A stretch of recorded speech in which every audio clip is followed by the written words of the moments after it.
meus amigos, sejam todos bem-vindos aqui a essa primeira edição do Bate-Papo com o Bruno Peixoto. Eu sou o Henrique Morgantini, aqui à minha frente está o deputado e presidente da Assembleia Legislativa, Bruno Peixoto, e a gente está começando aqui uma série de conversas, um bate-papo da qual você vai participar. E por que nós criamos esse espaço, a qual, inclusive, Bruno, eu agradeço muito o convite, né, para te ajudar aqui nesse projeto, para a gente estar junto nessa conversa, fazendo esse meio de campo com as pessoas que estão nos acompanhando.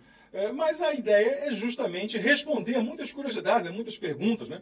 São muitos os internautas que estão nas redes sociais do Bruno perguntando, querendo saber mais do Bruno, saber da vida dele. Eles sabem que ele é casado, mas quanto tempo é casado? Mas veio da onde? É filho de quem? É pai de quem? Faz o quê? Fez o quê na política? E aí, para a gente explicar e contar mais sobre o Bruno Peixoto, talvez até o Bruno Peixoto antes de ser presidente, né? Também vamos falar sobre política, é óbvio, mas é por isso então que a gente está aqui com este espaço. Então você está vendo aqui as nossas redes sociais, está aqui todos os contatos possíveis para você falar com o presidente Bruno Peixoto, dá na tela, e você pode mandar sua pergunta, mandar o seu questionamento, sua dúvida, seu comentário, pode usar esse espaço como você bem entender, que a gente vai trazer aqui para essa mesa, para esse bate-papo com o Bruno, a sua pergunta, a sua participação. Tudo bem contigo? Tudo bem, Morgantini, e agradeço muito esse espaço, que a gente pode contar um pouco sobre o nosso trabalho, sobre nossa vida pessoal. Como a gente tem recebido muitas perguntas nas redes sociais, eu fico feliz em contar e mostrar para as pessoas o nosso dia a dia. Mas um pouco não, vai ter que contar muito. Muito, nem tudo. Aí a gente vai ver. Mas falando nisso, né, uma coisa que a pessoa sempre pergunta, né? O pessoal conhece o Bruno Peixoto, deputado. O Bruno Peixoto, presidente, né? Está aí na política, e é candidato, não é? Está sempre nas manchetes em relação aos assuntos políticos de Goiás. Mas de onde vem o Bruno Peixoto? Nasceu aonde? Você é filho de quem? Aliás, tem essa coisa interessante, né? Em algumas cidades goianas, nós falamos sobre isso há pouco, né? No interior tem muito essa coisa de você perguntar: quem é você? Eu sou o Henrique. Não, você é filho de quem? Eu vou te fazer essa pergunta aqui. Você é filho de quem, Bruno? Morgantini, meu pai, Sebastião Peixoto, minha mãe, que Deus a tenha, Regina Pimenta. Eu nasci no bairro de Campinas, em Goiânia. E acredite, quem fez meu parto foi Antoniel Machado. Faleceu, irmão de Iris Rezende Machado. E como eu nasci em Campinas, no Hospital Samaritano, ali no setor Coimbra, quando eu nasci, ele disse: mais um atleticano. E ele estava com a razão. Realmente, torço para o Atlético Clube Goianiense. Nasci no dia 16 de maio de 1974. Neste ano completo 51 anos, 2025. E foi criado lá? Passou infância lá em Campinas? Sim, morei na Vila Bajá. Como nós morávamos de aluguel, eu rodei toda aquela região. Morei primeiro na Vila Bajá, depois nós mudamos para Fama, para Santa Helena, retornamos para Fama, que é ali no Centro-Oeste. Depois nós mudamos para o setor Castelo Branco, que era uma rua de terra. Foi a primeira residência que nós compramos. Era uma casa, um conjunto Castelo Branco. E depois passou a se tornar setor Castelo Branco. E a rua de terra, andei de ônibus por várias vezes indo para o colégio. Estudei em Campinas, estudei no Santa Clara. Então a minha vida foi em Campinas, onde conheci toda a região. Você é pouca coisa mais velho, você vai fazer 51. 51 este ano. A aparência, na verdade, eu aparento bem mais novo, né? Mais ou menos 49,5. 49, no máximo. Mas vou fazer 51. Mas, Bruno, nós somos uma geração que... Lembrando que eu pinto a barba, né, Morgantini? Você não pinta.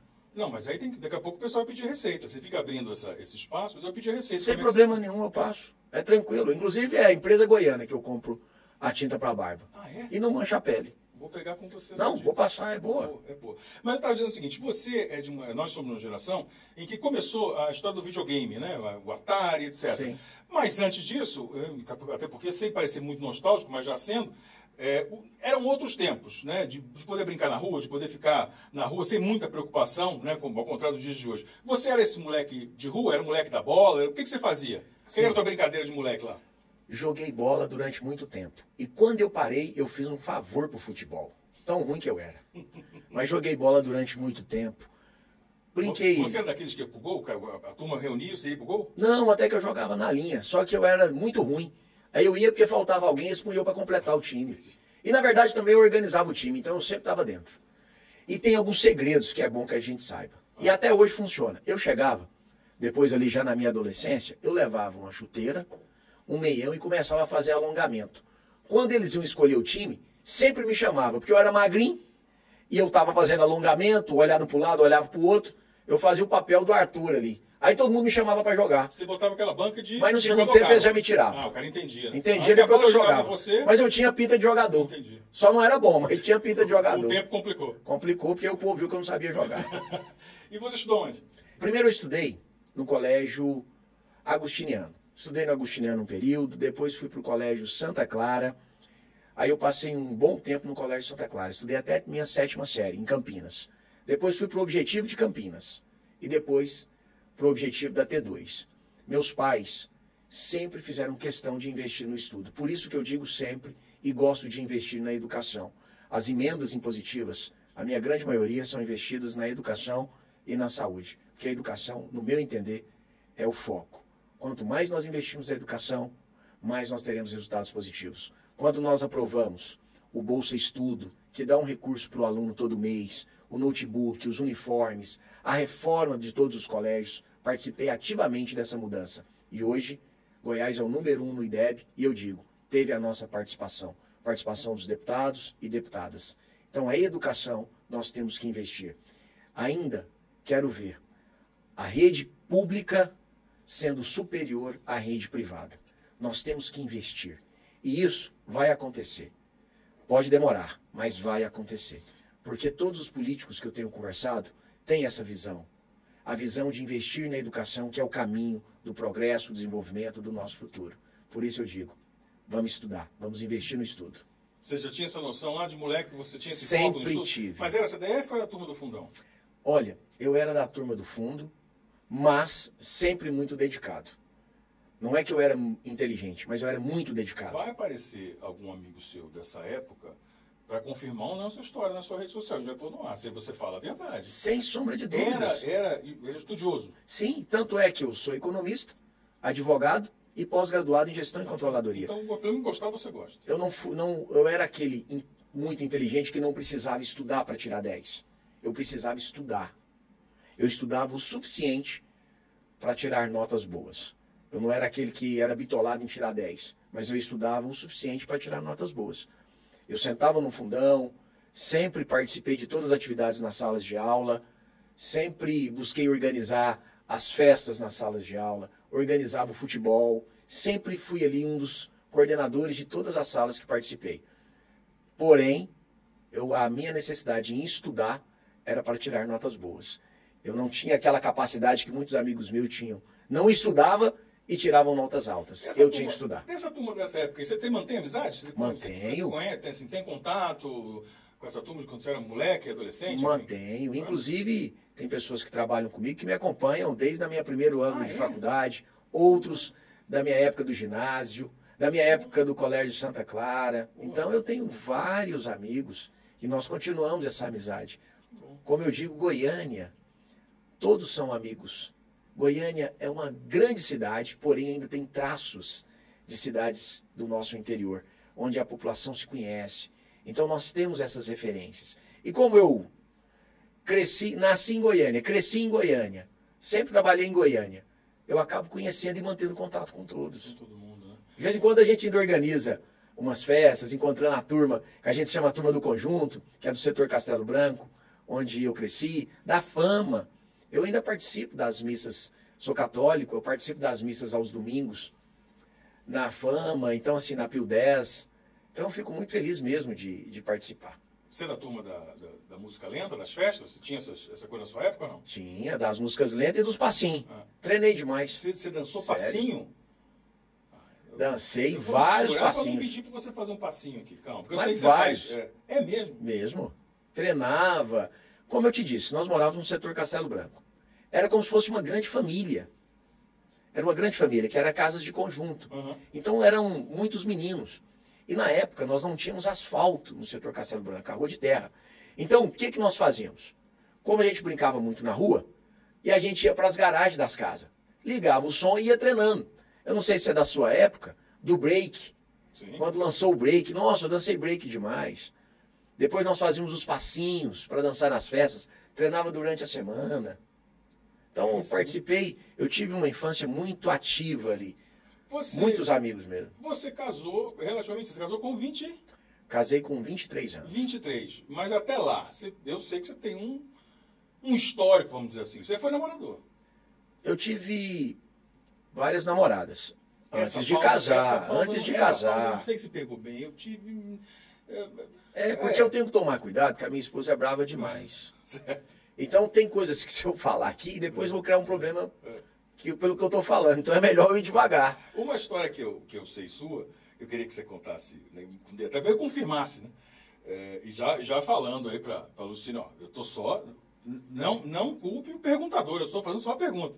Mas é a história que você conheceu Goiânia, rodando a cidade, de moto. Você tinha uma moto, era isso, mano? Não. Ó, então vou te contar essa fase. Pra lá, não sei o quê? Sim.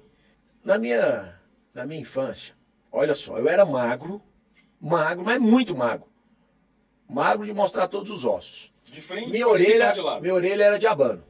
Era de jeito aqui, ó. Depois eu fiz a cirurgia. Aí você imagine, cabelo lisinho, franja, aí ele vinha aqui, fazia só, ficava as orelhas para fora. Então eu era muito desprovido de beleza. Depois com a tecnologia a gente vai melhorando. Então não era fácil arrumar namorada. Eu tinha certa dificuldade. Mas eu era barulhador, eu era muito esforçado. Como eu te disse, eu sempre fui muito esforçado em tudo que eu faço. E muito dedicado. E eu andava de bicicleta. E eu estava andando de bicicleta.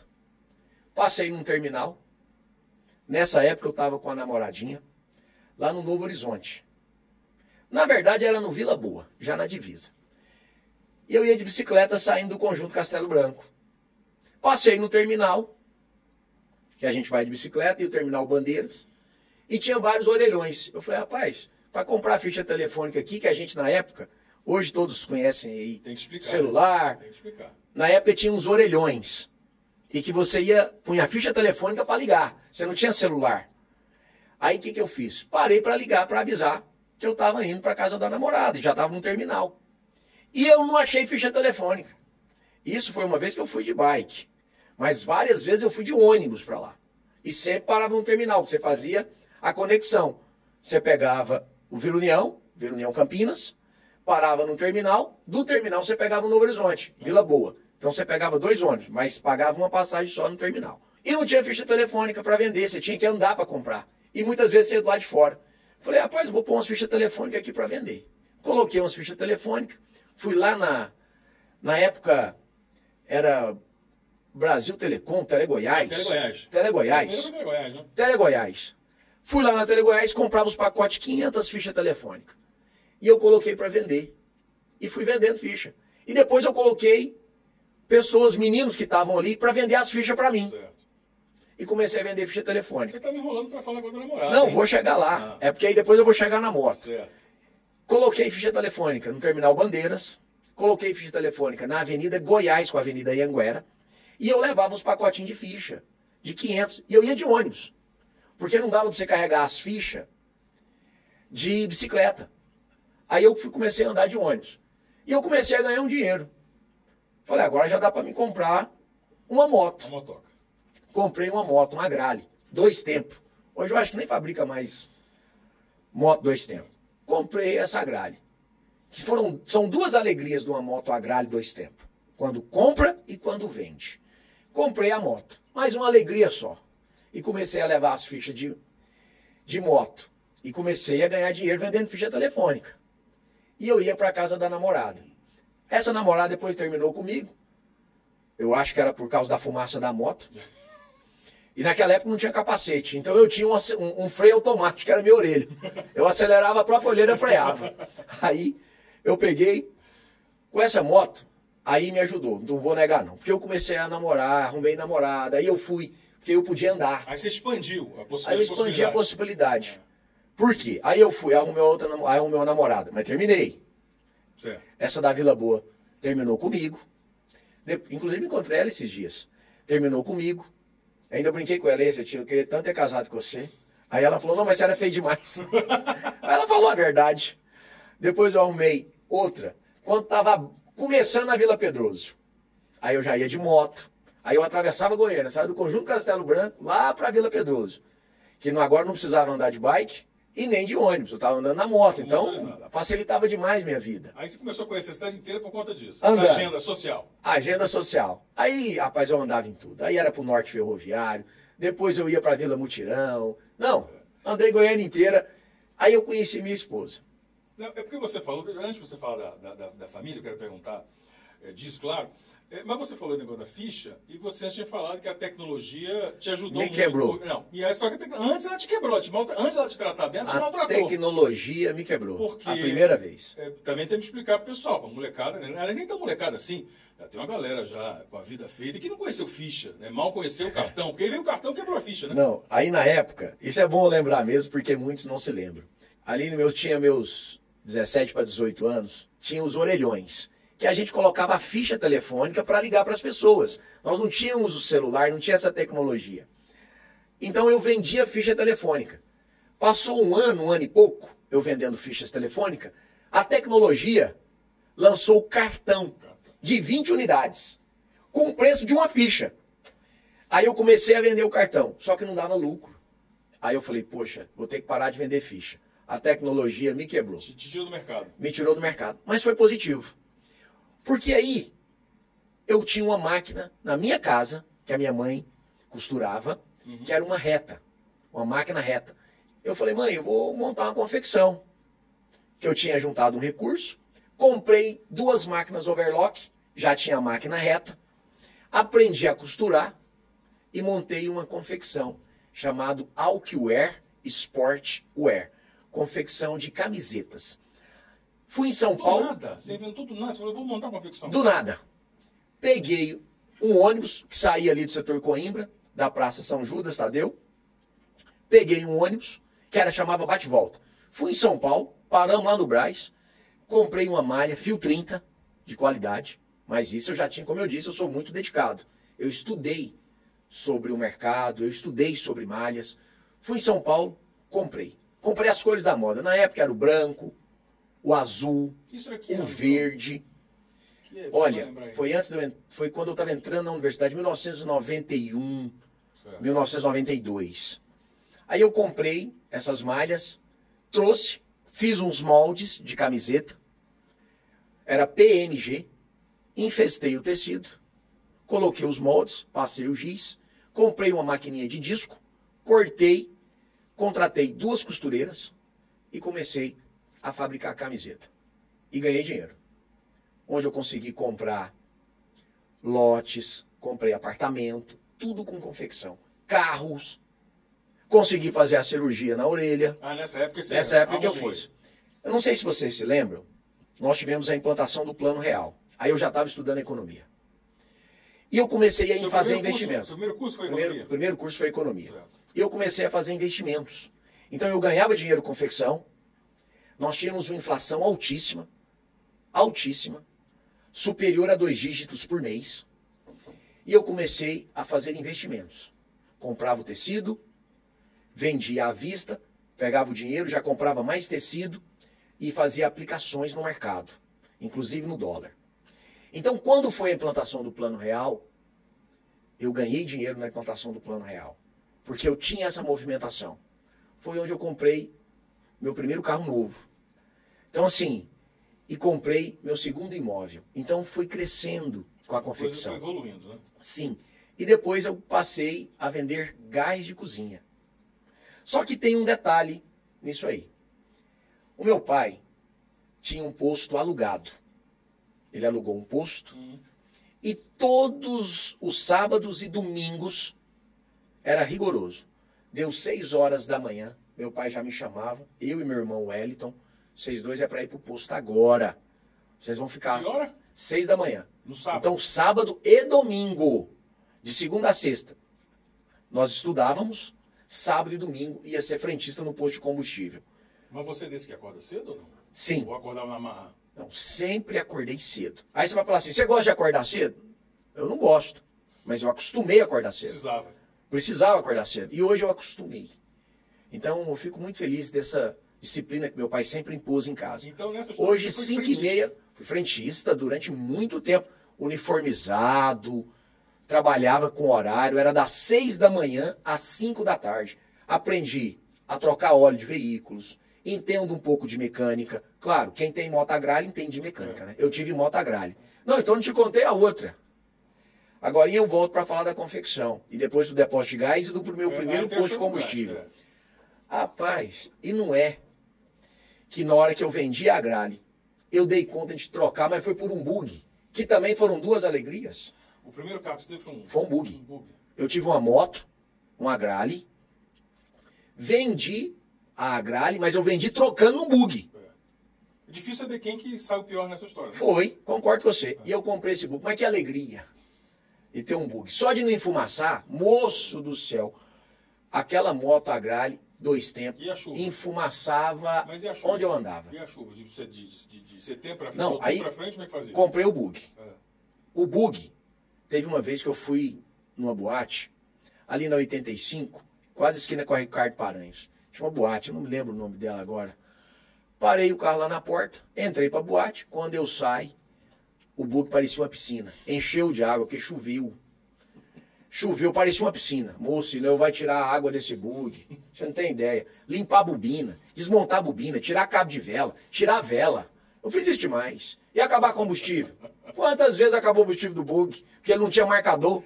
Você nunca sabia. Empurrar carro é ruim. A gente já passou por isso. Agora empurrar bug é pior ainda. Não, empurrar bug e mais.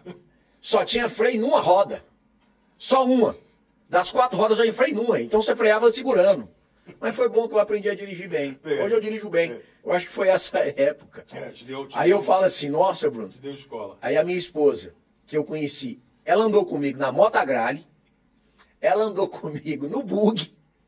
Então eu digo pra ela que ela também sofreu comigo. Essa passou por tudo, então. Essa pegou todas as fases. Ônibus, nós andávamos de ônibus. Chegou lá de ônibus com ela? Sim, quantas vezes? Quantas vezes nós saímos pro Flamboyant pra ir juntos de ônibus? No busão. No busão. E ela junto, depois nós passamos a andar de moto, a gralha, 2 tempos. Aí teve um dia que ela pediu pra mim. Ela falou, Bruno, que eu buscava ela no serviço. Ela falou assim, Bruno, tem como você não vir me buscar mais de moto? Eu falei, mas por quê? Ela, não, eu chego em casa, eu tenho que lavar o cabelo todo dia, porque fica cheirando fumaça 2 tempos. Foi aí que me motivou a comprar, a trocar pelo bug. Pelo bug. Você falou do você acordava você e seu irmão para trabalhar. Deixa eu te perguntar aí, são quantos irmãos? Só vocês dois? Olha, irmão, a quantidade certa eu não tenho condições de te falar, não. Vou te explicar o porquê. Nós somos hoje, que eu conheço, 8. Mas a informação que nós temos passa de 12. E vou te explicar o porquê. E assim, tô lá na cidade de Orizona fazendo campanha pro meu candidato. Aí chega, isso agora, o ano passado, final do ano. Eleição agora? Agora. Prefeito. Prefeito, final do ano passado. Chega um rapaz, eu sou seu primo. Eu, como é que você tá, primo? Eu falei, mas é parte do pai ou da mãe? Não, do seu irmão. Eu falei, mas qual irmão? Aí falou o nome. Eu falei, uai, mas esse eu não conheço. Não, seu pai registrou agora. Deve ter uns 30 dias. Eu falei, sério? Eu liguei pro meu pai. Uai, pai, eu tô aqui na cidade de Orizona, tem um rapaz aqui que tá dizendo que é primo do meu irmão. Aí ele falou assim, e não é de ver que ele pediu o DNA, eu fui lá e fiz, e não é que é irmão mesmo? Eu falei, pai, mas essas coisas você tem que avisar pra gente. Ele falou, Bruno, até eu peguei e fui pego de surpresa. Não teve como avisar, não deu tempo de avisar. E registrou. Então, assim, exatamente não dá pra mim te falar, não. Tem uma ideia aproximada. Mas são muitos. São muitos. São muitos. Mas, eu fico feliz, eu acho bom ter família grande. Eu tenho contato com quase todos os meus irmãos. Os que eu conheço, eu tenho contato com todos. E agora é esse mais um. E tem um mais novo também agora. Tem um mais novo. Tem um, chama João Francisco. Mas esse também eu ainda não tive a oportunidade de conhecê-lo. Mas o meu pai confirmou. Já, tá tudo certo. Então tá vendo que não dá pra gente fazer uma conta exata? É uma conta aproximada. Aproximada a gente tem. Mas me fala uma coisa, vamos falar agora, você falou da sua então namorada que passou pelo ônibus, pela gralha, pelo bug e tá passando por você nos seus desafios aí até hoje. Como é que vocês se conheceram? Como é que começou essa história? Lá no setor Castelo Branco, que antes era conjunto. Como eu te disse, lá não tinha asfalto. Então, a gente ia pra rua brincar. E você fazia o quê? Eu não sei se você se lembra. Bolinha de gude. Você fazia os buraquinhos. Ia brincando ali. E ela mudou pro bairro. Pro edifício chamado, são 3 andares, chamado Carla. Que é ali no setor Castelo Branco. Na verdade, na Vila Betel, que faz divisa com o conjunto Castelo Branco. E ela muito bonita e tal. Só que eu era menino na época. E você com aquele formato. Eu era feio e tal. E eu a conheci. Mas ela não deu moral pra mim, não. Por quê? Na época eu devia ter ali meus 15 anos, 14, 15 anos. Aí o bairro já foi melhorando, aí veio o asfalto, veio as praças. Então já foi melhorando o bairro. Então a gente já começava a ter, a praça era o ponto de encontro. Por isso que eu defendo muito investimento em infraestrutura. A praça era o ponto de encontro. Então todo mundo ia pra praça e tal. Só que ela é 2 anos mais velha do que eu. Então ela com 17, eu com 15, ela não ia olhar pra mim. E eu, orelhudo, magrinho. Queria o quê, né? Era feio pra danar. Aí o que acontece? Só eu gostava dela. Então ela não me conhecia. E eu fui trabalhando, fui estudando, fui aprimorando, fiz a cirurgia. Mas ela começou a namorar comigo com a orelha de abano ainda. Rapaz, olha como é que ela observou em mim. Ela pegou você na planta, então, né? Na planta. Mas tem um detalhe. Tem um detalhe. Ela morava no Carlos, então era um pouco mais distante da minha casa, que era na Vila Betel. Ela morava de aluguel também, ela mudou para a rua da minha casa, em frente à minha casa. Em frente. Então facilitou demais. Aí eu já estava com 17 anos, ela estava com 19, morando em frente, aí era a minha praça. Porque como eu te disse, eu sou dedicado. Sim. Então eu fazia tudo para impressionar ela. Conversando, batendo papo, passei no vestibular, raparam meu cabelo, só destacou a orelha. Só que aí, a mãe dela, que Deus a tenha, a dona Palmira, inclusive morou comigo um tempo, e eu fui lá e busquei a mãe dela para morar comigo, eu já gostava da minha sogra. Levei ela para um CD. Eu busquei ela na casa dela, falei, senhora vai morar comigo. Morou 5 anos comigo. Gostava muito da minha sogra. Aí minha sogra falou assim, aquele rapazinho ali, ele gosta de você, né? Porque ele vem aqui na porta todo dia. Ela já sacou que você vai. Aí ela falou assim, ele passou no vestibular, ele não é bonitinho não, mas ele parece ser inteligente. Pelo menos isso. Ela estava querendo te olhar com outros olhos, né? Já estava querendo me ajudar. Vantagem, Ela já queria me ajudar. Aí eu peguei e jogava vôlei.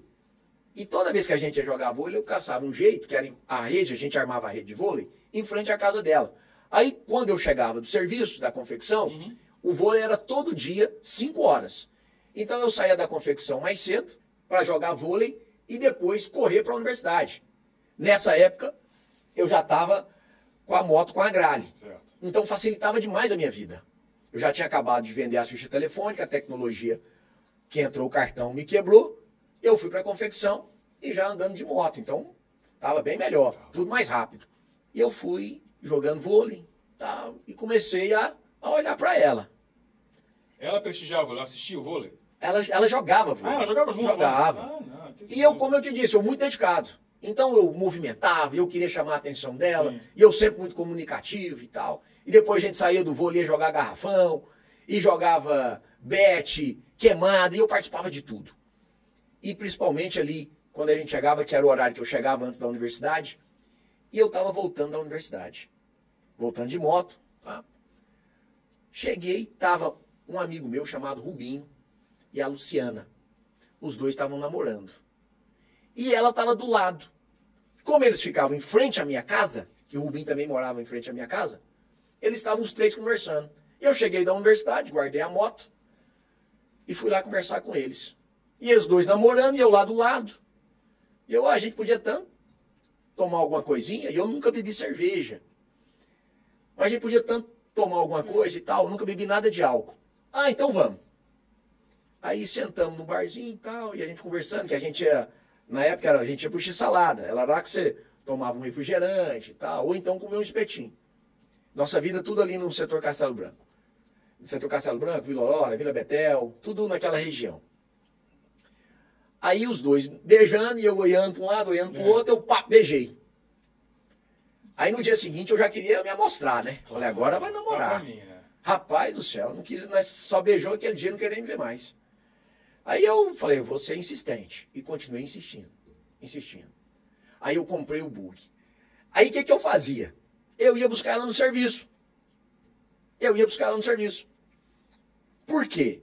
Que era a maneira que eu tinha de estar mais perto. Eu falei, não, eu te busco lá. Foi quando ela falou para mim, eu ia lá buscar, ela trabalhava no Hospital São Francisco. Aí eu ia buscá-la no hospital, todo dia, estava buscando. Aí teve um dia que ela falou, você não precisa vir me buscar mais não, porque eu estou chegando em casa todo dia tendo que lavar o cabelo, porque está fumaçando demais. Aí quando a gente ia sair, por isso que a gente tinha que ir de ônibus, por mais que eu tinha moto, não dava para ir na moto. E naquela época você não usava capacete. Não era obrigatório. Então você usou essa sua disciplina aí de conseguir as coisas da sua vida, quer dizer, se repetiu em várias áreas. Dedicação. Dedicou. Sempre dedicado. Lá, conversando e tal. Sempre dedicado. Desse vôlei de rua, desse x-salada aí, vieram 2 filhos. Sim, a Bruna e o Gabriel. A Bruna, ela hoje tem 23 anos e faz medicina. O Gabriel tem 21 anos e faz direito. Deixa eu te contar uma. Rapaz do céu. Nós tínhamos acabado de casar, né? Quer ver? Olha, casou em que data, Bruno? Casei no dia... casei em 1999. Casei em maio. Eu fiz 24, casei no outro dia. Então eu faço dia 16 de maio. Eu tinha 23 anos quando a gente marcou a data. Aí eu ia casar com 23 anos. Aí não tinha data na igreja. Certo. Aí nós marcamos por uma semana depois, que a gente ia fazer uma festa só. Nós íamos casar ali no dia 12, dia 13. Eu faria 24 no dia 16 de maio. A gente ia casar 12 e 13. Porém, não tinha data na igreja. Porque a gente ia fazer uma festa só. Casamento e meu aniversário. Aí nós mudamos, foi uma semana depois. Mas você contou uma história aí, que você lembrou de uma história que era. Sim. O que acontece? Rapaz, olha como é que era. Aí eu comprei um fundo de comércio. Surgiu uma oportunidade, eu comprei um fundo de comércio no centro de um posto de combustível. Não era meu posto, era só o fundo de comércio. No ano de 2000. Então eu comprei esse fundo de comércio. Na verdade, no final de 1999, eu comprei esse posto. É como se a gente estivesse alugando um posto. Era o posto do Bosque, ali no centro, na Araguaia, em frente ao supermercado Tatico. Muitos vão se lembrar, ao lado da sauna do Tarzan. Compramos esse fundo de comércio. E eu trabalhava, eu ia para lá às 5 da manhã e saía de lá 10h30 da noite, todo dia. Todo dia. E eu saí de casa bem cedo. Cheguei em casa, era por volta de 20 horas. Aí minha esposa, você não está esquecendo de nada, não? Eu parei e pensei, não tô não. Tá sim. Falei, não tô. Tá esquecendo de alguma coisa. Aí ela foi ficando nervosa e nessas horas eu falei, não, vou tomar banho, né? Fui lá, tomei banho. Mas o que eu tô esquecendo? Você achou que era boleto, que era alguma coisa? Não sabia. Ela, você tá esquecendo. E eu, o que será? O que eu tô esquecendo? Falei, será que eu combinei alguma coisa? O que eu tô esquecendo? Você se enrolou. Nossa, mãe. Por isso que eu não esqueço a data do aniversário. Era o dia do aniversário dela. Quando eu saí do banheiro, eu peguei o telefone, liguei para um amigo meu. É a primeira vez que eu conto sobre isso. Falei, chama tal e tal pessoa, que eu chamei na época o Alessandro Bolinha, o Serjão, que andam comigo até hoje, são meus irmãos, são meus amigos. Chama o Wellington, meu irmão, a Roberta, vocês vão lá para a Escarola Pizzaria, passa no Pão Quentão, que fica aberto até tarde da noite, é o único lugar que tem bolo, lá em Campinas. Compra e nós vamos chegar lá e falar que é festa surpresa. Rapaz, saí do banho, eu arrumei, falei, Luciano, vamos ali comigo. Você não tá esquecendo de nada, não? E ela brava, rapaz. Quando ela fica brava, eu fico caladinho, porque senão eu apanho. Eu fiquei calado, eu falei assim, não, Luciano, vamos ali comigo. Eu combinei com os amigos. Você acha que eu vou? Eu falei, não, tô te convidando para ir. Você não tá lembrando de nada, não? Eu falei, olha, eu não queria que fosse assim, eu queria que é festa surpresa. Mas nós estamos lá na Escarola, tá todo mundo lá esperando para uma festa surpresa. Mas você ficou me pressionando, eu tive que contar. Sério? Ela não sabe disso. Quando ela vê esse bate-papo, ela vai brigar comigo. Você acredita? Você vai tomar uma aí, mais de 20 anos depois, vai tomar uma na cabeça. Aí a gente chegou lá, todo mundo, parabéns para você, cantou. Até hoje ela estava na dúvida. Agora ela vai ter certeza que eu lembrei na hora. Gente, mas eu trabalhava, era das 5 da manhã às 10 da noite, todo dia. Todo dia! Mas, Bruno, eu estava te falando aqui que até agora que a gente falou, até agora não tem política nessa história, porque a única referência que teve, eu te falei... mas você me perguntou. Aí deixa eu te contar aqui um detalhe, na confecção. Em Goiânia eu nasci em Goiânia, cresci em Goiânia, andei em cada canto dessa cidade. Eu vi Goiânia crescer, eu vi Goiânia se desenvolver. Por isso que eu tenho esse amor pela cidade. Mas eu vou te contar como é que eu conheci o Estado. Quando eu montei a confecção, eu fabricava e estudava de segunda a quinta. Na sexta-feira, eu enchia o carro com as mercadorias, pegava o bloco de nota e rodava o estado vendendo roupa. Eu vendi roupa em quase todas as cidades do estado. Quase todas as cidades. Eu viajava vendendo roupa. Quer dizer, vendi muito em Brasília. Não, na Feira do Guará, na Feira do Gama, eu vendi no Distrito Federal. Mas, Eric, o que você fez, então, anos antes, com a moto, para ir conhecendo as pessoas, namorando, fazendo amigos, então, você fez depois nas cidades por conta de trabalho já, por conta de venda. Sim, vou dar um exemplo. Em Alexânia. Eu tinha amiga em Alexânia que eu passava para almoçar. Eu economizava no almoço. Que eu já vendia, já eram meus clientes. Catalão, Rio Verde, Mineiros. Eu vendi roupa no estado inteiro. Foi aí que eu conheci o Norte e o Nordeste goiano. Foi vendendo roupas. Viajei o estado inteiro vendendo roupa. Inteiro. Eu tinha na época que eu montei o mostruário, que eu fazia tirando os pedidos, e eu levava a pronta entrega. Quantas foram as vezes que eu parei em posto de combustível, trocava o abastecimento por roupa, enchia o tanque do carro. Hotel em Brasília.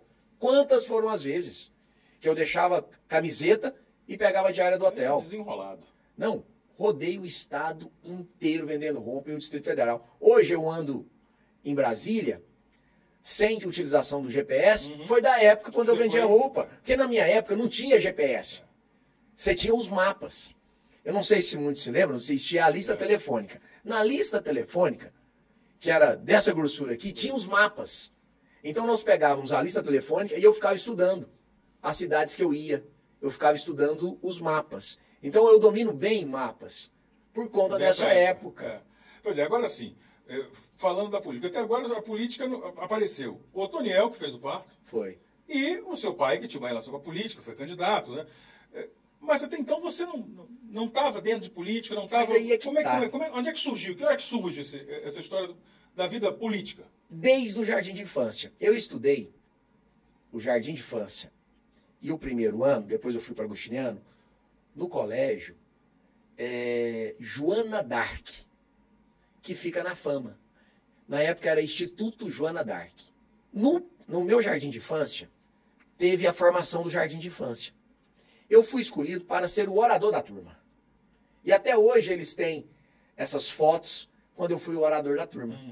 Depois, no pré, também no Instituto Joana d'Arc, eu fui escolhido para fazer parte da turma de teatro. Que a gente fazia as apresentações e eu fui escolhido. Estava lá no meio. Estava no meio. No primeiro ano, que eu já fui para o Agostiniano, já buscando uma religiosidade, como eu disse, a minha família católica, depois a minha mãe foi para a igreja evangélica e foi diaconisa da Fonte da Vida. E ela foi pastora. Mas nós tínhamos essa vida católica. Eu continuo no catolicismo, que eu tenho o nosso Deus, nosso Pai, Jesus Cristo, nosso caminho, e acredito na intercessão da nossa mãezinha, Nossa Senhora. E nas igrejas católicas, nos colégios católicos. Aí eu saí do Agostiniano e fui para o Colégio Santa Clara. E no Santa Clara, da mesma maneira. Eu sempre organizava as festinhas, o futebol. Eu sempre fui o coordenador da turma. Sempre. Todas as salas que eu estudei. E isso foi virando referência. E o meu pai tinha sido candidato a vereador em 1976. E depois ele assumiu o mandato, até 82, quando teve, na época, a ampliação do mandato. Então meu pai ficou até 82. E depois disputou eleições, mas não teve êxito. Então eu sempre acompanhando isso dentro de casa. Eu, menino, saía na rua pedindo voto pro meu pai. Então, na verdade, a política está na sua vida desde o princípio, né? Desde quando eu nasci. Eu digo que eu tenho na política como um sacerdócio. Nós estamos aqui nessa vida para servir e não para ser servido. Então é uma obrigação nossa de vida servir. E eu faço o que eu gosto. Tá na vida pública. Eu amo estar na vida pública. Eu faço com prazer, com alegria, com felicidade em estar ali servindo a população, em estar atendendo. O que muitos veem em dificuldade, eu vejo alegria, eu vejo amor em poder ajudar. Então isso... na verdade, assim, quem te conhece, ainda que por rede social, né, vê que como você, vamos dizer, se transforma a hora que você está no meio do povo. Né? Esses mutirões mesmo que estão tendo, deputados aqui, não é isso? Sim. A gente vai falar daqui a pouco sobre ele. Esses deputados aqui, aqueles eventos, por exemplo, acontecem lá na Assembleia, quando você está no meio da turma lá, você, vou falar que você vira outra pessoa, mas você fica mais à vontade, porque todo mundo tem ideia do político empedernido, muito, muito durinho, respostas muito bem pensadas, e você ali parece que fica sentido em casa, né? Olha, é um prazer tão grande, uma felicidade tão grande no Deputados aqui, que eu realmente me transformo. É assim, eu não dou conta de explicar a alegria que eu tenho em estar no Deputados aqui. Onde nós estamos ali com 5, 6, 8 mil pessoas. E ajudando, né? Porque ele não, tem serviços, né?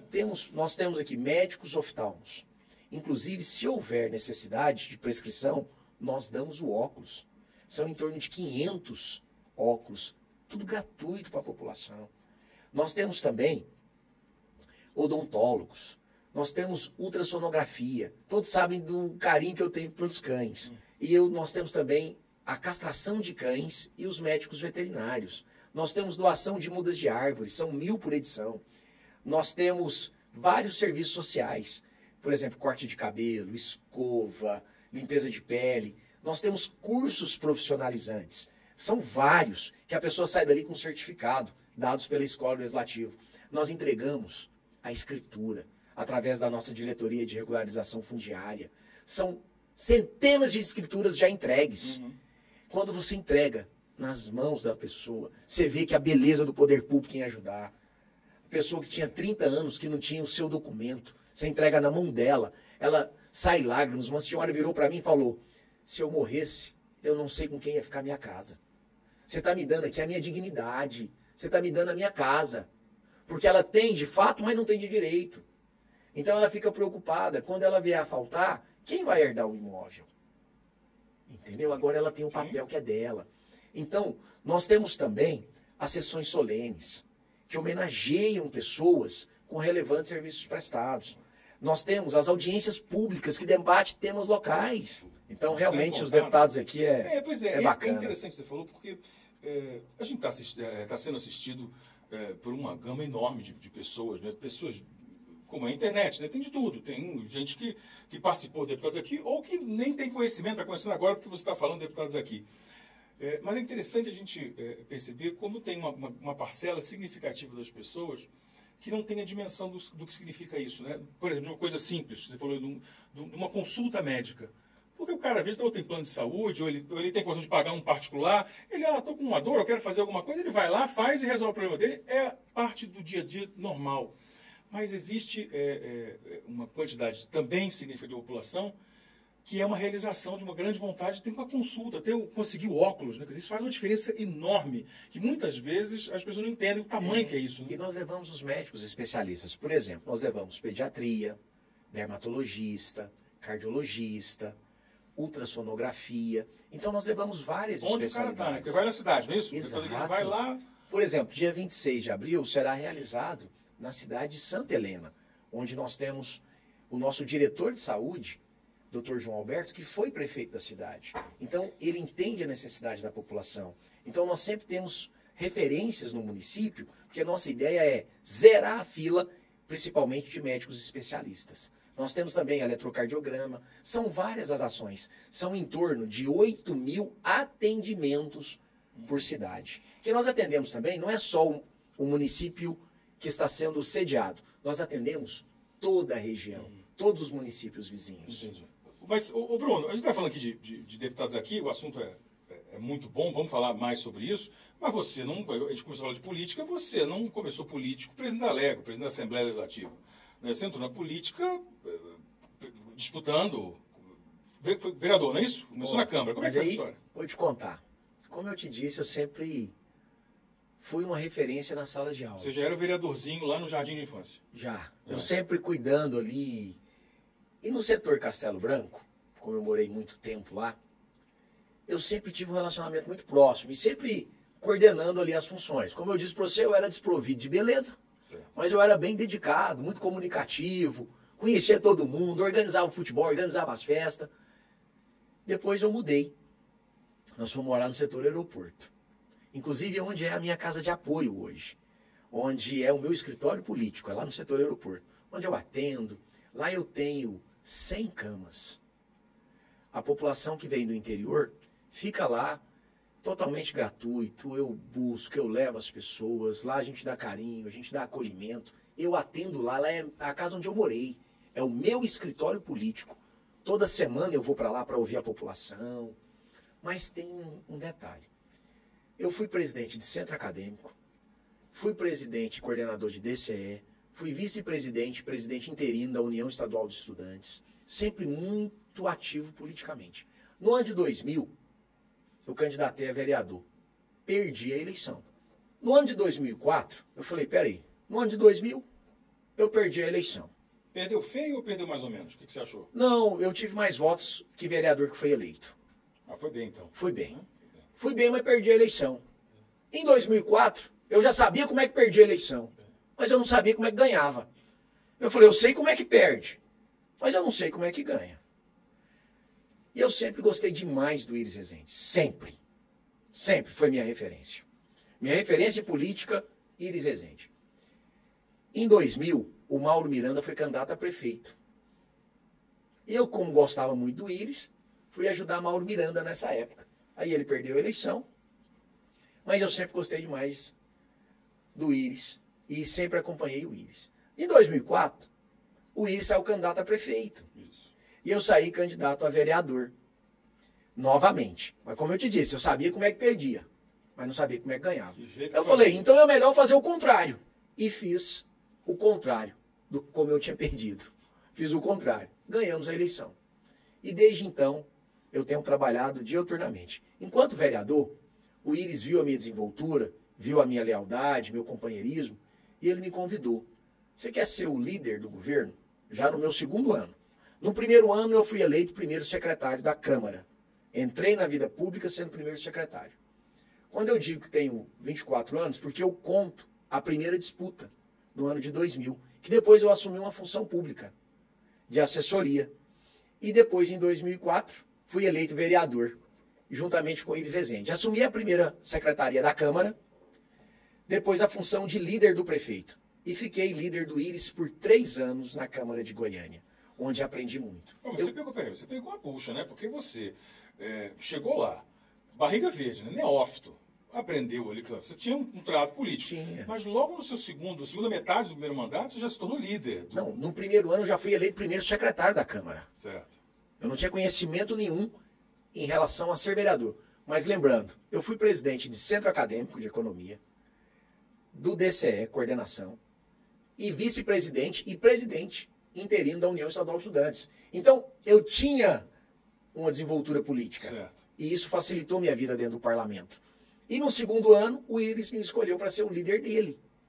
E eu trabalhei muito na liderança. Eu convivia com o Iris diariamente. E como é que era Aprendi isso? muito com Quer ele. dizer, como é que era esse dia a dia do Iris? Porque é uma figura, né, que atravessou gerações, né? Um cara que foi prefeito dos anos 60. Quer dizer, mas como é que era esse trato, do conhecimento, Então, da forma como ele Então vou te contar. fazia política? Vou te contar então um pouco da minha administração. Eu consegui, a convivência com eles me deu, modéstia à parte, por mais que eu sou economista, advogado, pós-graduado em gestão e controladoria, mas eu aprendi gestão com eles. Reconheço isso. Como eu convivi com ele todos os dias, eu via todas as ações dele. E eu trouxe isso para a Assembleia. Mas eu quero também, só da minha passagem pela Câmara, foram 2 mandatos, Sim. em 2008 eu fui reeleito o vereador mais votado em reeleição na história de Goiânia. E até hoje, até hoje o título é meu. Nenhum vereador que disputou reeleição teve mais votos do que eu. Fui o mais votado naquela época. Peguei e tem alguns projetos que marcaram o mandato de vereador. Por exemplo, proibido fumar em ambiente fechado. É uma lei minha. 25% de áreas permeáveis, de calçadas, das áreas públicas permeáveis, para que a gente acabasse ou reduzisse o volume de água durante o período chuvoso, nas vias. Então são vários projetos que marcaram o nosso mandato. E depois, na Assembleia Legislativa. Eu assumi a Assembleia em 2010, nós fomos eleitos. Sempre do lado de Iris Rezende, sempre do lado de Maguito. Sempre. Sempre juntamente com o PMDB. 2010, eu fui eleito deputado estadual, assumi em 2011. Já assumi na oposição ao governo do PSDB. Assumi na oposição e assim fiquei. Bruno, você foi assediado para largar? Você teve propostas indecorosas? Tive. Mas nunca abandonei. Eu tenho lado, eu tenho princípio. Sempre na oposição. Não me vendi. Não cedi a propostas indecorosas. Não cedi. Sempre na oposição. Fui o líder da oposição. Fui reeleito na oposição. Continuei na liderança da oposição. 2014, nós apoiamos Caiado no Senado. Íris perdeu a eleição, mas Caiado ganhou o Senado. Eu apoiei Caiado. E conheci Ronaldo Caiado. Ali começou sua aproximação com Ronaldo Caiado? 2014. 2014, quando eu o apoiei para senador da República. Apoiei, pedi votos para ele, fiz reuniões, andei com a dona Gracinha, que é uma mulher excepcional, várias cidades. Ela participou de várias reuniões conosco em 2014. 2018, como eu disse para você, eu sempre ao lado de Íris Rezende, de Maguito Vilela. Daniel Vilela saiu candidato. Eu sempre oposição aos governos do PSDB. Sempre oposição. Certo. Daniel saiu candidato, apoiei Daniel Vilela. Caiado ganha a eleição. Mas só que eu e o Caiado, sempre amigos. Sempre, desde 2014. E ele me convida para ser líder dele. Fui em Íris Rezende antes de aceitar. Eu fui no Íris e olha a fala dele. Bruno, cuide do Caiado como você sempre cuidou dos interesses nossos na Câmara. Falou desse jeito para mim. Ele é o seu líder. Olha o que o Íris falou para mim. E eu voltei no Caiado, disse a ele que o Íris tinha falado aquilo para mim. E eu dediquei na liderança. Normalmente um líder fica 1 ano. No máximo 2 anos na liderança de governo. Eu fiquei 4 anos. Aprendi e aprendo muito com o Ronaldo Caiado. Aprendi e aprendo. Porque realmente a inteligência de Ronaldo Caiado é acima da média. São perfis completamente diferentes. Íris Rezende e Ronaldo Caiado. Íris Rezende, ele tem aquele contato pessoal que era dele. Que eu ainda não conheci ninguém na política com aquele carinho, com aquele contato pessoal. Eu acho que eu tenho muito disso dele. Mas longe de ser próximo à maneira dele. Longe. Eu sinto que eu tenho isso dele. Eu acho que foi a convivência com ele. Esse carinho, esse amor, essa vontade de estar com o povo. Essa coisa de rua, né? De rua, que eu gosto. Contato, né? Eu me alegro. Eu me alegro. O pessoal fala, Bruno, não tem lógica. Você é o único político que gosta mais do período da eleição do que depois. É porque é onde eu gosto mesmo. Eu sou doido com a eleição. É de você estar em contato com o povo. E eu faço isso na Assembleia quando eu abri as portas da Assembleia para receber essas agendas aí que você faz. Com essas agendas e os deputados aqui. Sim. Aí, esse carinho e esse amor que eu aprendi com Íris e também a gestão, que agora eu vou te contar. E aprendo muito com Caiado, mas são estilos bem diferentes. Íris tinha um estilo, Caiado completamente diferente. Sim. Mas ambos com inteligências acima da média. Você sabe que eu estava programado para te perguntar, porque é uma coisa que é curiosa, claro, a imprensa sempre noticiou sobre isso, né, sempre registra isso, de que você foi um candidato, normalmente busca-se aí um afunilamento em relação a candidatos, né, para a presidência da Assembleia, quando você foi candidato, aí fica ali 2, às vezes ficam de fora, ficam 3 ali, mas normalmente afunila bem. Eu ia te perguntar, como é que você conseguiu fazer uma conversa e ser um candidato de consenso? Quer dizer, havia uma aclamação. Agora, eu acho que metade da resposta você deu nessa conversa já, porque a sua vida é marcada por essa coisa do conversar, do dialogar, do ouvir. A gente pode até falar que o sujeito é aquela orelhinha de Dumbo, né, de abano, aquele cabelinho de cuia. Sim. Nossa, e você falar de cuia... E ainda consegue ficar com a gata, porque o sujeito sabe ter lábia, né? Você falou 2 apelidos meus aí, que o pessoal nunca pegou apelido em mim. Mas eles me chamavam Topogijo, mas nunca pegou. Essa é o seguinte, vou pedir pro pessoal colocar... A musiquinha? A imagem, pelo menos, do Topogijo. Muita gente não lembra. Por que ninguém vai se lembrar? Rapaz, eu lembro do Topogijo. Por que apelido não pegava em mim? Porque eu sempre, eu mesmo fazia gozação. Gostava, não dá nem aí. Ele chegava assim, rapaz, até hoje eu chegava, eu lembro da musiquinha. Olha o Topogijo que acabou de chegar. Sério? Não, e uma vez, eu cheguei na sala, né? Quando eu cheguei na sala, olha o Topogijo que acabou de chegar. Rapaz, aí eu tô lá na sala de aula, né? Aí todo mundo, eu sentava no fundão, até mesmo porque, e vou te contar aqui, mais uma revelação. Por que eu sentava no fundo? Eu sempre sentava na última carteira. Porque se eu sentasse na frente, só ia ver minhas orelhas. Eu ia tapar o quadro.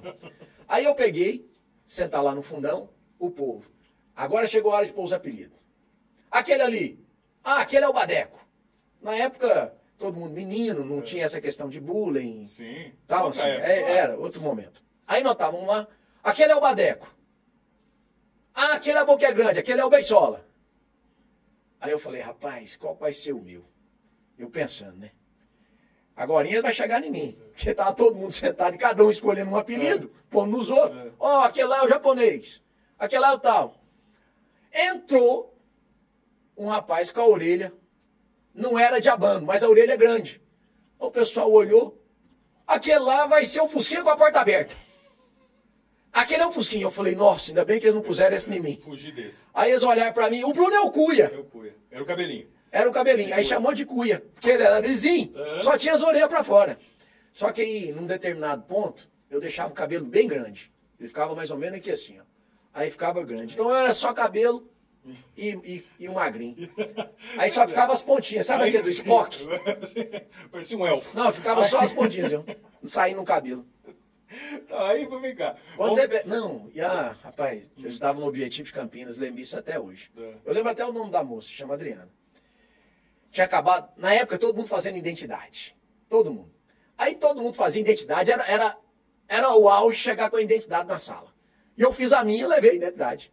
Cheguei lá, ela pegou esses 2 dedos, os 2 polegares, olhou eu assim, pegou os 2 dedos, tampou minha orelha, para ver como é que eu ficava. Na minha frente. Eu olhei aquilo, rapaz, eu fiquei tão sem graça. Eu acho que eu preciso mexer. Não, aí depois que ela tampou as 2 orelhas, ela balançou a cabeça. Na minha frente. Ficou bom. E me devolveu a identidade. Eu não falei nada, fui sentar. Ou seja... Ô, Adriana. Sério? Ô, Adriana, não faz isso, Adriana. Mas ela te motivou a cuidar das orelhas o quanto Não, antes? a cirurgia. Aí tem alguns episódios, que nesse tempo que eu namorei a Luciene, alguns momentos, nós separamos. Certo. E nós terminamos, depois voltamos. Nesse período, eu namorei uma médica. Rapaz, aí ela vira pra mim, por que você não faz a cirurgia? Ela que me deu a ideia. Eu falei, e aí, complicado? Ela, não. Aí me levou no médico, que era amigo dela, do pai dela, e foi onde eu fiz a cirurgia. Aí veio a cirurgia. Então foi nesse período que eu namorei. Contribuição pra Foi verdade. Né? Foi verdade. Boa. Aí depois ela terminou comigo. Mas vem cá, agora vamos falar. Pelo menos deixou um legado. Eu falei isso, falei, foi bom, namoro e tal. Foi excelente, a contribuição que ela deu foi fantástica. Mas aí, sem topodígios à parte, cabelo de cuia já redesenhado... Você falando da votação, que foi unânime, né? Foi unânime, né? Isso é uma habilidade que você demonstrou que chamou a atenção de muita gente. Chamou a atenção de toda a classe política nesse sentido. Né? Então, lembrando, eu sempre... na Câmara de Goiânia, eu fui candidato a presidente. Na Câmara de Goiânia. Certo. Quando eu fui candidato a presidente, eu perdi por um voto. Foi de uma pessoa que estava do nosso lado, do nosso partido, e traiu. Traiu dentro do plenário. Então... teve esse momento. Então eu sempre busquei assumir uma presidência. Porém, como eu estava na oposição na Assembleia, eu jamais podia pleitear a presidência. Por quê? Porque eu estava na oposição. E a oposição sempre em minoria.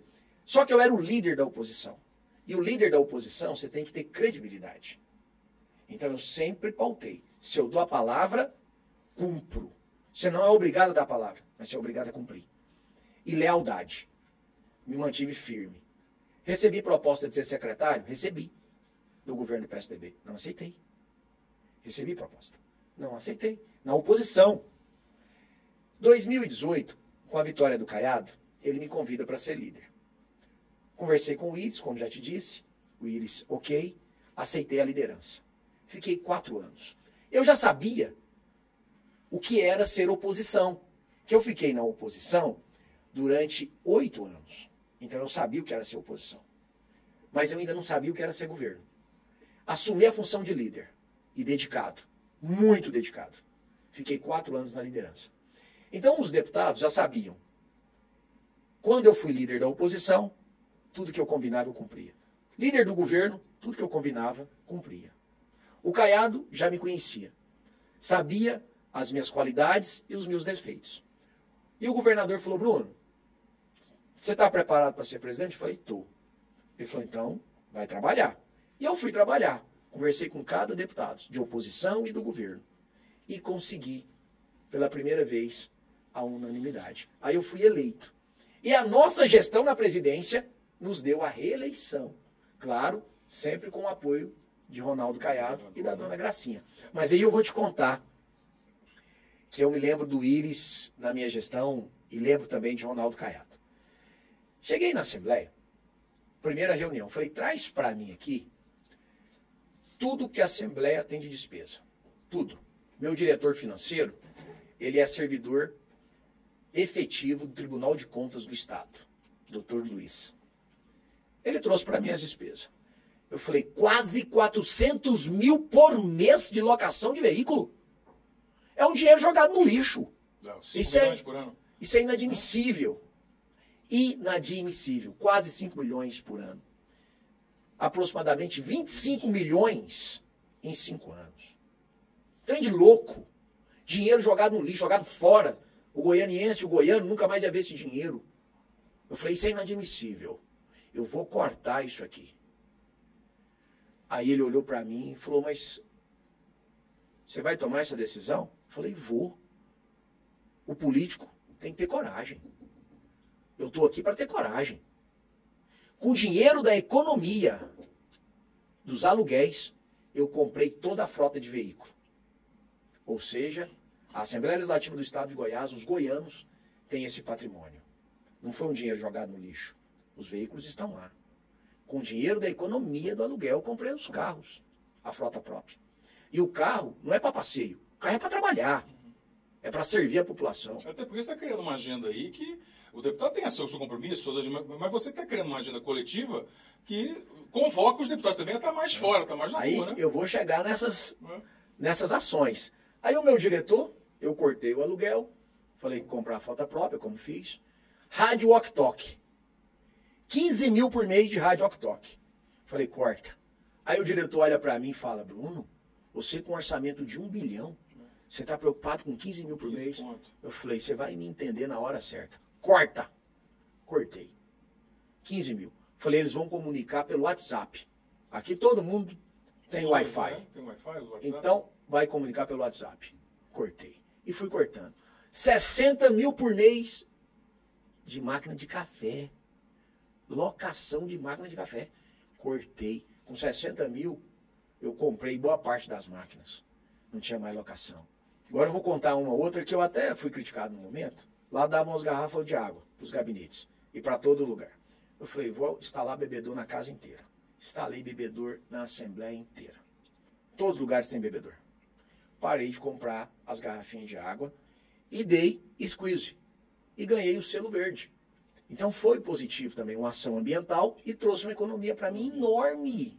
Enorme. Você já antecipou a pergunta que eu te fazer? Pode falar, o que você comentou? Não, então assim, essas gestões de cortando despesa, eu aprendi muito com o Íris, muito mesmo. Então eu fui cortando tudo. Hoje, a Assembleia Legislativa, nós temos aproximadamente 450 milhões em caixa, que será destinado ao Tesouro do Estado, em parceria com o governador Ronaldo Caiado, com Daniel Vilela, nós vamos definir em infraestrutura para os goianos. Peraí, é importante a gente entender isso aqui. Você fez uma economia de 400 e... Aproximadamente 450 milhões. Essa é uma pergunta que eu acho que as pessoas querem fazer, que é uma curiosidade. Esse dinheiro vira o quê? Quer dizer, o cara que está assistindo a gente lá em Iporá, o cara que está lá em Posse, falou, tá bom, presidente, bonito, legal, tal. Vira o quê? O que pode virar essa economia sua? Mas só para lembrar, para mim chegar nesse recurso, foi muita economia, foi muito corte de despesa. Isso. Por exemplo, você redesenhou o modelo econômico lá de gestão. De gestão. Isso. Mas lembre-se, foi cortando 15 mil por mês.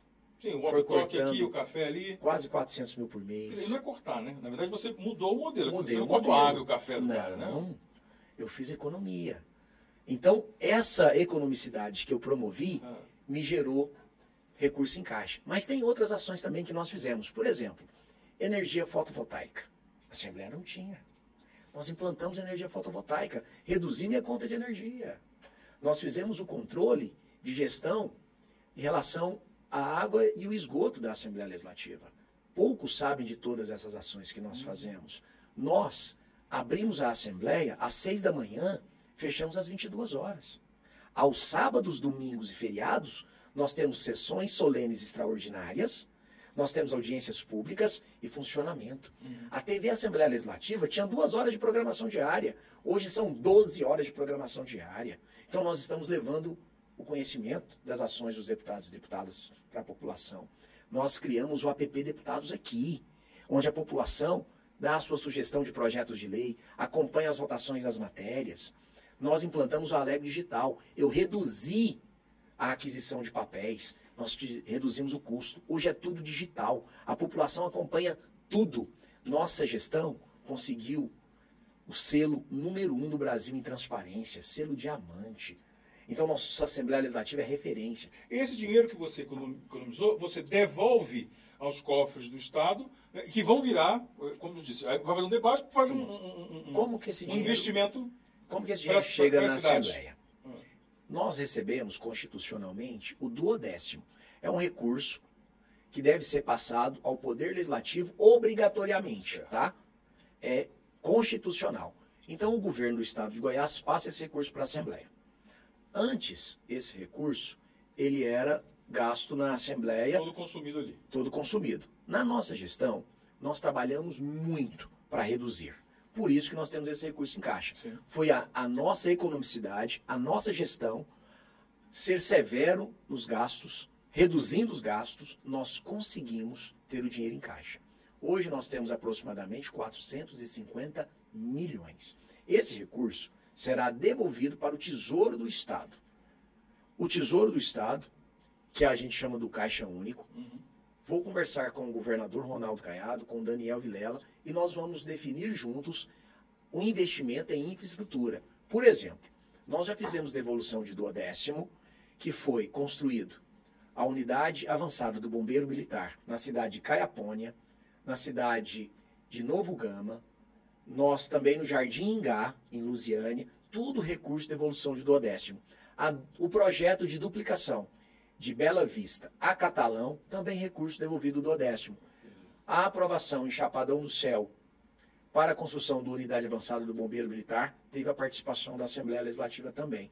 Então, a devolução de 12º significa infraestrutura. É importante citar isso, porque quando a gente fala muito em valores, todo mundo está nos acompanhando, fala, tá, mas você economizou... Para quê, né? Vai ficar lá parado, então? Quer dizer, não, o dinheiro volta e aí sim, ele é reinvestido, né? Investido em obras diversas, no caso aí da infraestrutura. Né? Interessante falar sobre isso. Eu vou dar um exemplo aqui, Burgantini, e é bom que a população saiba, toda essa economia envolve também a nossa folha de pagamento.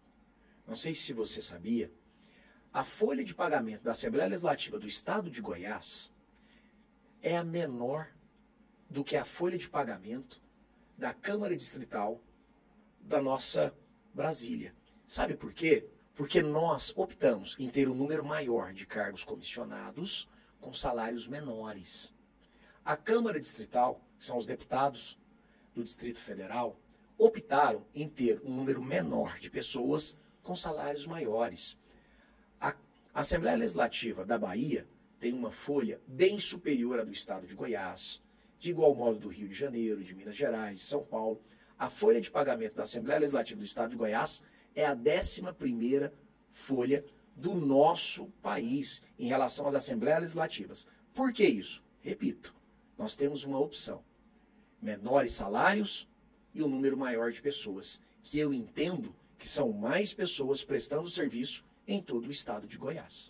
Quer dizer, e essa é a minha pergunta aqui sobre isso, porque um assunto que causou polêmica, que foi motivo de muita crítica, foi essa história de criação de cargos, ampliou, mas na verdade o que houve foi uma redução do valor da folha, porque houve uma diluição dos valores, é isso? Foi isso que mais cargos e menos, o salário menor? Vou dar um exemplo. Nós podemos ter o Poder Legislativo até 1,50 da receita corrente líquida investida em pessoas, ou seja, em cargos, seja efetivos ou comissionados. Hoje nós estamos com 1,29. Então nós estamos bem menor do que permite a lei em relação a índice. Então nós temos saldo orçamentário, nós temos recurso. Nós fizemos diferente. Ao invés de termos altos salários, optamos por salários menores, numa quantidade maior de pessoas em todo o estado de Goiás, prestando serviço. Eu digo sempre que os deputados e deputadas, A assessoria são os olhos onde acompanham as necessidades da sociedade e nós personificamos em requerimentos, em projetos de lei. Então são várias as ações que nós estamos fazendo para melhorar. Então a Assembleia ela é muito dinâmica. Antes da nossa gestão, a média, de acordo com a Polícia Legislativa, eram 800 pessoas por semana. Na nossa gestão, são 3.000 pessoas por semana na Assembleia. Nós ampliamos. Você pode observar, todos os finais de semana nós temos atividades da Assembleia Legislativa. Quer dizer o seguinte, Bruno, você então, não satisfeito só de ir para a rua com a Assembleia, você botou a rua para passar dentro do Legislativo goiano. Sim, nós não estamos fazendo nada mais do que a nossa obrigação. A gente ganha para isso e ganha bem. Então a gente tem que trabalhar, nós temos que dedicar para cuidar da população, nós temos que levar benefício para a população. Não é apenas aprovar leis, fiscalizar o governo, não é fazer requerimentos, nós temos que mostrar as nossas ações. Quando nós criamos a Diretoria de Regularização Fundiária, eu fui criticado. Hoje, nós já entregamos centenas de escrituras. E a emoção que é ao entregar uma escritura, onde a população reconhece o trabalho dos deputados e deputadas estaduais. Nós temos a ouvidoria do idoso, quando nós garantimos o idoso o seu direito. Nós temos a Procuradoria da Mulher. Nós temos atendido mulheres, centenas de mulheres, que estão em situação de vulnerabilidade social, que foram violentadas.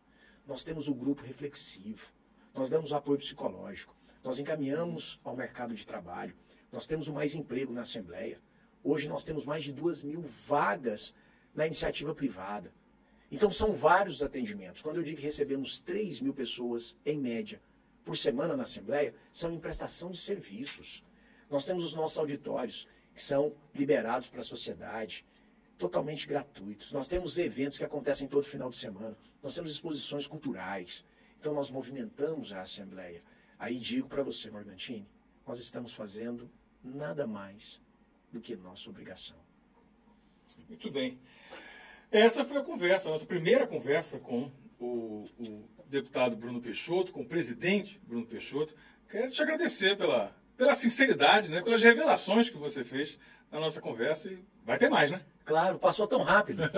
Foi Obrigado. Bom. Conversa boa é assim. E a gente reforça aqui o convite para você participar junto com a gente, para você trazer a pauta, para você construir essa pauta da nossa próxima conversa. Traga seu questionamento, sua dúvida, sua pergunta, sua curiosidade, né? Uma proposta, uma ideia. Quer saber mais? Quer saber? Eu vou querer saber. Quer saber qual é o produto para pintar a barba? Ele também conta. É só você perguntar aqui que a gente repassa a pergunta para o presidente. Agradeço aí a sua participação e até a próxima.